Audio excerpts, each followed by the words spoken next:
एक छोटे से गांव में रामू नाम का एक गरीब लड़का रहता था। रामू बहुत मेहनती और ईमानदार था, लेकिन उसकी गरीबी कभी खत्म नहीं होती थी। रामू रोज सुबह जल्दी उठता, अपनी माँ की मदद करता और फिर जंगल से लकड़ियाँ काटने चला जाता। बेटा, हमेशा सच का साथ देना, चाहे हालात कैसे भी हों। जी माँ, मैं कभी झूठ नहीं बोलूँगा।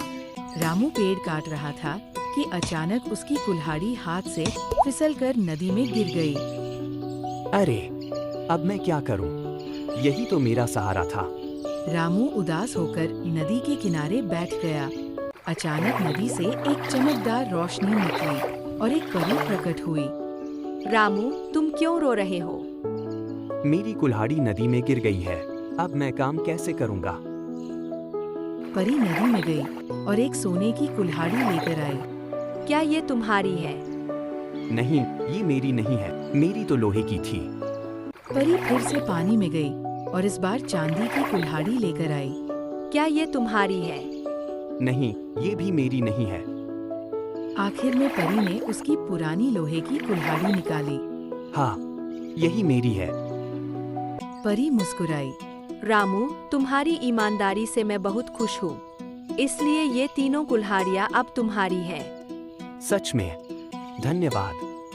रामू घर वापस आया और सब कुछ अपनी माँ को बताया। देखा बेटा, सच्चाई का फल हमेशा मीठा होता है। गांव का एक लालची आदमी श्यामू ये सब सुन रहा था। अगर मैं भी ऐसा करूं, तो मुझे भी सोना मिल सकता है। श्यामू जंगल गया और जानबूझकर अपनी कुल्हाड़ी नदी में फेंक दी। अरे, मेरी कुल्हाड़ी गिर गई। परी फिर से प्रकट हुई। परी ने सोने की कुल्हाड़ी दिखाई। क्या ये तुम्हारी है? हाँ, यही मेरी है। परी गुस्सा हो गई। तुम झूठ बोल रहे हो।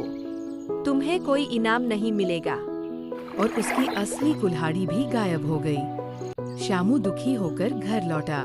काश मैंने भी सच बोला होता। इस कहानी से हमें ये सीख मिलती है कि ईमानदारी सबसे बड़ी ताकत है। सच बोलने वाला कभी हारता नहीं।